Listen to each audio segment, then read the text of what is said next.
Old Testament, Genesis 1. The account of creation. In the beginning, God created the heavens and the earth. The earth was formless and empty, and darkness covered the deep waters. And the Spirit of God was hovering over the surface of the waters. Then God said, "Let there be light," and there was light. And God saw that the light was good. Then he separated the light from the darkness. God called the light day, and the darkness night. And evening passed, and morning came, marking the first day. Then God said, "Let there be a space between the waters to separate the waters of the heavens from the waters of the earth." And that is what happened. God made this space to separate the waters of the earth from the waters of the heavens. God called this space sky. And evening passed, and morning came, marking the second day. Then God said, "Let the waters beneath the sky flow together into one place, so dry ground may appear." And that is what happened. God called the dry ground land, and the waters seas. And God saw that it was good. Then God said, "Let the land sprout with vegetation, every sort of seed-bearing plant and trees that grow seed-bearing fruit. These seeds will then produce the kinds of plants and trees from which they The seeds will then produce the kinds of plants and trees from which they came." And that is what happened. The land produced vegetation, all sorts of seed-bearing plants and trees with seed-bearing fruit. Their seeds produced plants and trees of the same kind. And God saw that it was good. And evening passed, and morning came, marking the third day. Then God said, "Let lights appear in the sky to separate the day from the night. Let them be signs to mark the seasons, days, and years. Let these lights in the sky shine down on the earth." And that is what happened.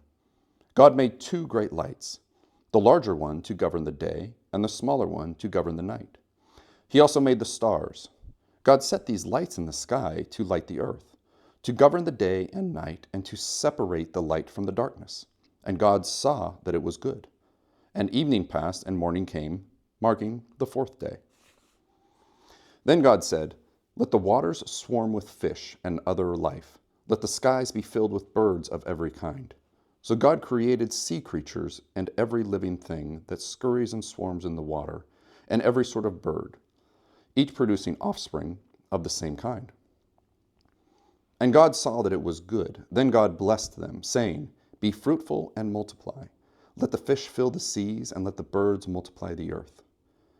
And evening passed, and morning came, marking the fifth day. Then God said, "Let the earth produce every sort of animal, each producing offspring of the same kind, livestock, small animals that scurry along the ground, and wild animals." And that is what happened. God made all sorts of wild animals, livestock, and small animals, each able to produce offspring of the same kind. And God saw that it was good. Then God said, "Let us make human beings in our image."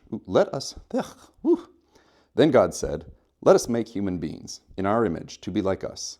They will reign over the fish in the sea, the birds in the sky, the livestock, all the wild animals on the earth, and the small animals that scurry along the ground." So God created human beings in his own image.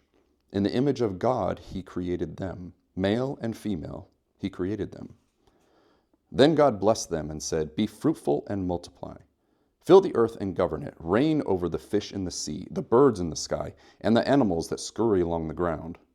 Then God said, "Look, I have given you every seed-bearing plant throughout the earth, and all the fruit trees for your food, and I have given every green plant as food for all the wild animals, the birds in the sky, and the small animals that scurry along the ground, everything that has life." And that is what happened. Then God looked over all that he had made, and he saw that it was very good. And evening passed, and morning came, marking the sixth day.